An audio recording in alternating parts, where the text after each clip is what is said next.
La Bible quotidien. Série de méditations quotidiennes tirées de l'ouvrage du pasteur Israël Leito, imprimé en octobre 2007 par la maison d'édition interaméricaine. Fais-moi entendre dès le matin ta bienveillance, car je me confie en toi. Fais-moi connaître le chemin où je dois marcher, car j'élève à toi mon âme. Psaume 143, verset 8.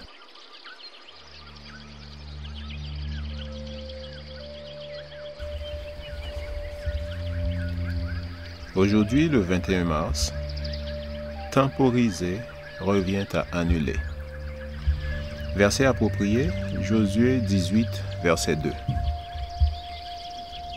Il restait 7 tribus des enfants d'Israël qui n'avaient pas encore reçu leur héritage. Un dicton populaire aux Pays-Bas, « Remettre au lendemain revient à annuler », précise quelque chose de très vrai.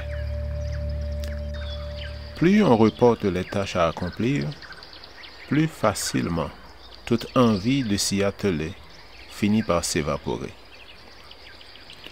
L'une des armes les plus efficaces de l'ennemi est d'encourager l'habitude de remettre à plus tard.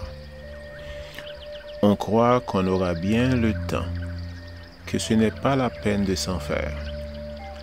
Malheureusement, on cite souvent la Bible pour justifier la négligence et l'abandon du devoir en disant qu'à chaque jour suffit sa peine, ou que beaucoup d'études est une fatigue pour le corps, ainsi que d'autres déclarations des Saintes Écritures.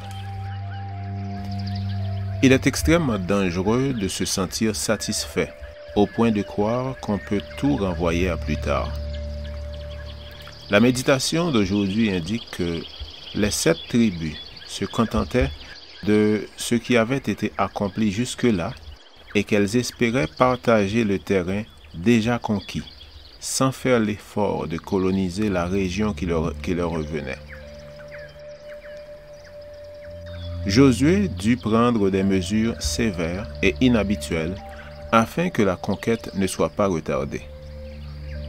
Temporiser conduit à penser que l'affaire n'est pas si pressante, que nous pouvons partager avec ceux qui sont déjà en place, et nous laissons aller les choses. Le Seigneur avait donné des indications précises, mais les hommes ne se sentaient pas à la hauteur pour exécuter les plans de Dieu. Remettre les choses au lendemain peut même affecter le besoin urgent de prêter attention à notre salut. Ce n'est pas pour rien que l'apôtre Paul nous exhorte ainsi. « Mes frères bien-aimés, comme vous avez toujours obéi, travaillez à votre salut avec crainte et tremblement. » Philippiens 2, verset 12. Certaines choses sont urgentes. On ne peut pas les remettre à demain. Le salut est l'affaire la plus urgente de toutes.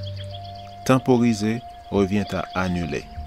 Jouer avec la décision pressante d'une consécration complète au Seigneur, c'est se placer sur le terrain dangereux de la facilité, de la satisfaction, de la suffisance, au point de tomber dans le même travers que les 7 tribus et de dire « Restons ici, ne prenons pas de risques en entreprenant la conquête ».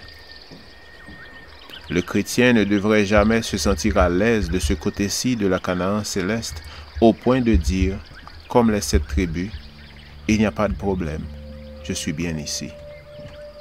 Il court le risque d'en arriver là simplement en ayant pris l'habitude de temporiser.